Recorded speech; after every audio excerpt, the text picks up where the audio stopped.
बिस्मिल्लाहिर्रहमानिर्रहीम। बोलते कालम के साथ मैं आमिर रज़ा खान। और खुदा किसी को गंदा दुश्मन अता भी ना फरमाए, क्योंकि इतना गंदा, जिसकी जहनीत इतनी गंदी है कि वो अब जंग का बदला पानी के ज़रिए लोगों को बहा कर ले रहा है। और अब इसने एक नई चाल चली है, और वो सलाल डैम से, जिसको कुछ हमारे नासमझ दोस्त सलाल डैम भी कह रहे हैं, सलाल डैम से उसने एक बड़ा पानी का रेला छोड़ दिया। ना सिर्फ सलाल डैम से बल्कि बगलेहार डैम से भी। और ये 8 से 9 लाख क्यूसेक का रेला है, जो कि दरियाए चनाब में बहकर पाकिस्तान की तरफ तेज़ी से बढ़ रहा है। यानी एक ऐसी तबाही पाकिस्तान की तरफ आ रही है जिसका अंदाज़ा भी हमें नहीं था, और इसने बताया भी नहीं है। हालांकि इंडस वाटर ट्रीटी के तहत भारत को हमें बताना है कि वो कितना पानी छोड़ने जा रहा है, ताकि हम उस हिसाब से अपने पानी के लेवल्स को दुरुस्त कर लें। आपको पता है कि तमाम जो हेडवर्क्स हैं उन पर पानी मौजूद होता है। अगर हमें पता हो कि सलाल डैम से या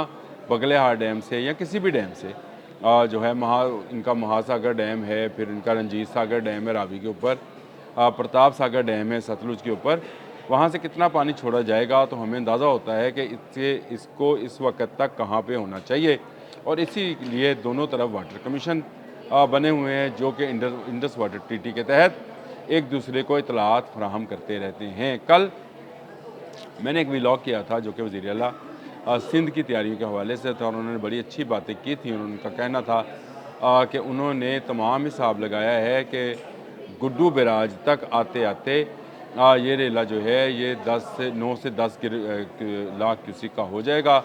और वहाँ से जब ये सखर तक चलेगा तो इसका सारे कच्चे का इलाका जो है वो डूब सकता है। और उन्होंने डेमोग्राफी का भी जिक्र किया। उन्होंने बहुत सारे बंदों का जिक्र किया, जिनमें शेख बंद भी शामिल था, जिन्होंने कहा कि ये शायद ना बच सके, क्योंकि सुपर फ्लड जो है 9 लाख क्यूसेक से ऊपर शुरू हो जाता है। और ये अगर नहीं बचता है तो इसका मतलब है कि हमें और जगहों पर भी अपने बंद को देखना होगा। और इसीलिए वो के बंद पर भी गए, वहाँ पर भी जाकर उन्होंने मुआयना किया। वाकई ख़तरनाक सूरत हाल है, क्योंकि अगले 2-3 रोज़ में ये पानी गुड्डू बराज तक पहुँचेगा, और गुड्डू बराज से ये अपने सफ़र का आगाज़ करेगा बहरा अरब तक जाने के लिए। लेकिन दुश्मन ने एक और गहरा वार किया है। एक ख़बर के मुताबिक तकरीबन 8 लाख क्यूसेक, और कुछ मीडिया पर्सनस तो इसको 9 लाख क्यूसेक बता रहे हैं, का पानी का रेला छोड़ दिया 2 डैम्स के, अपने डैम से, जो कि उसने चनाब पर इलीगल बनाए हुए हैं। एक सलाल, जम्मू कश्मीर में सलाल नामी एक गांव है जिसके पास ये डैम बनाया गया था। दूसरा बगलेहार, ये भी जम्मू कश्मीर में है, मकबूजा जम्मू कश्मीर में रामेन एक जगह है, वहाँ पर ये बगलेहार डैम बनाया गया था। Run of the river dams हैं, लेकिन इनमें पानी ज़ख़ीरा करने की गुंजाइश भी मौजूद होती है। अब इन डैम्स को, स्पिलवेज़ को पहले तो खोला ना गया, बंद रखा गया। इनके सलाबी गेट जो हैं वो भी नहीं खोले गए। जब खोले गए तब जब आपके पास दोनों डैम्स में 7-8 लाख क्यूसेक, यानी 8 लाख क्यूसेक से ज़्यादा का पानी हो गया, और आपने ये किया कि बग़ैर इतला दिए ये डैम्स खोल दिए। इसका जिक्र जो है इरफान अली काठिया, जो कि पंजाब डिज़ास्टर मैनेजमेंट के चेयरमैन हैं, उन्होंने भी किया।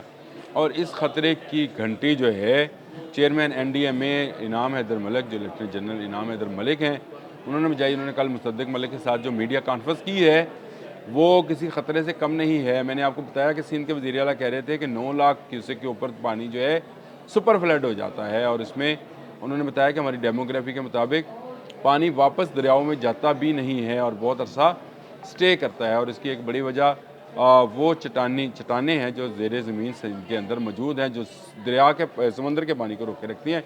ये फिर एक अलग मौजू है, इस पर बात करेंगे। लेकिन आप अंदाज़ा करेंगे, कल उन्होंने बताया था कि अभी तक हम गुड्डू बराज से 5 लाख क्यूसेक पानी गुजार चुके हैं।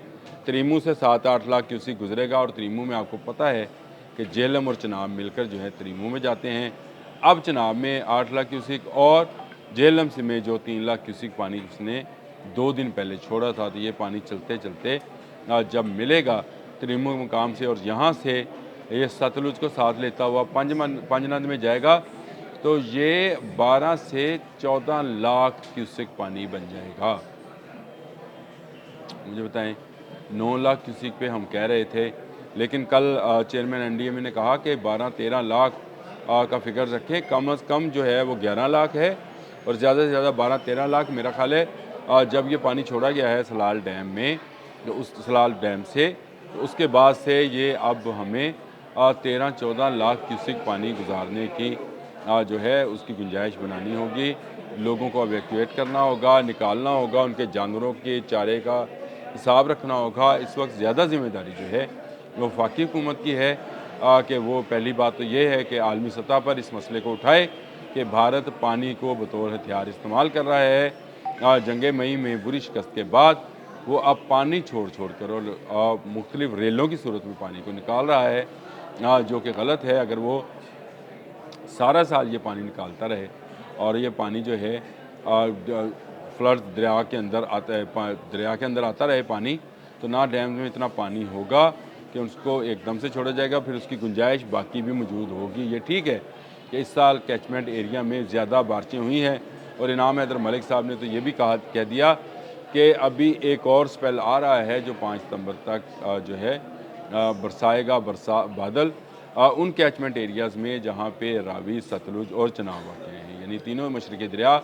पाकिस्तान के, वहाँ पर उन कैचमेंट एरियाज़ में मज़ीद बारिशें होने जा रही हैं। और मज़ीद बारिशों का मतलब आप समझते हैं कि मज़ीद पानी, और मज़ीद पानी आने से भारत पहले तो उसको रोके रखेगा और जब ये एक बड़ा रेला बन जाएगा जो कि लाखों क्यूसिक का होगा तो उसको छोड़ दिया जाएगा ताकि पाकिस्तान को मुश्किलात का शिकार किया जाए।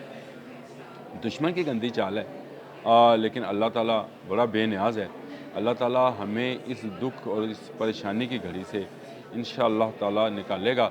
हमारी ज़मीनें हमें वापस मिलेंगी, हमारे मवेशी दोबारा से जो है अपने खेतों से उगा चारा जो है उसको खाएंगे और हमारे लिए दूध मक्खन की पैदावार बनाएंगे।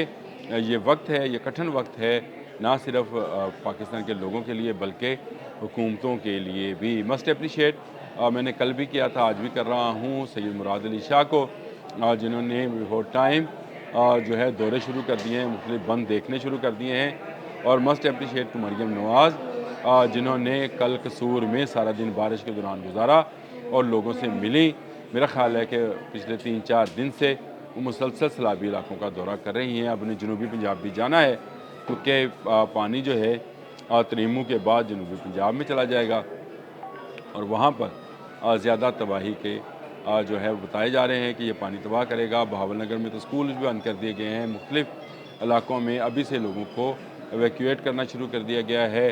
मुल्तान में भी जो है सूरत हाल बड़ी ख़राब है और वहाँ पर भी मुल्तान के करीब जो बंद है बोसन, वहाँ पर लोगों को निकाला जा रहा है। दरिया जो है ज़बरदस्त कटाव कर रहा है, हज़ारों एकड़ ज़मीन अभी तक खा चुका है और मज़ीद ज़मीन खा रहा है। लेकिन भारत ने ये जो शरारत की है अपनी सलाल डैम को खोलने की और बगलेहार डैम के गेट्स को खोलने की, इस शरारत का खमियाजा इंशाअल्लाह ताला उसे भुगतना पड़ेगा।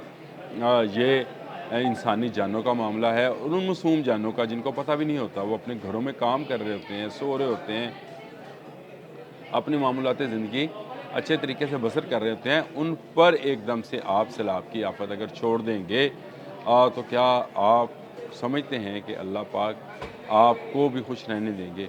जो किसी के लिए गड़ा खोदता है खुद उसमें जा गिरता है। और मोदी को ये बात याद रखनी चाहिए। सैलाब की सूरत हाल हर आने वाले दिन के साथ संगीन से संगीन होती चली जा रही है, लेकिन मुश्किल वक्त है। इंशाअल्लाह ताला अल्लाह के फजल व करम से हमारी सियासी क़यादत, हमारी फ़ौजी क़यादत मुसलसल जाग रही है, सारे मामलात को देख भी रही है और उनकी कोशिश है कि ज़्यादा से ज़्यादा जानी और माली नुकसान जो है वो ना हो, कम से कम सतह पर इसको लाया जाए। ये बड़ी अच्छी बात है कि पहली दफ़ा तमाम अदारे, तमाम हुकूमतें मिलकर काम कर रही हैं। पंजाब वाले सिंध के लिए फ़िक्रमंद है और सिंध वाले पंजाब के लिए, और दोनों मिलकर खैबर पख्तूनख्वा के लिए फ़िक्रमंद है। और यही हमारा कौमी जज्बा है जो अब जाग गया है और इस कौमी जज्बे के सामने हर तकलीफ़ को बर्दाश्त कर लिया जाएगा। अब तक के लिए इतना ही। अल्लाह।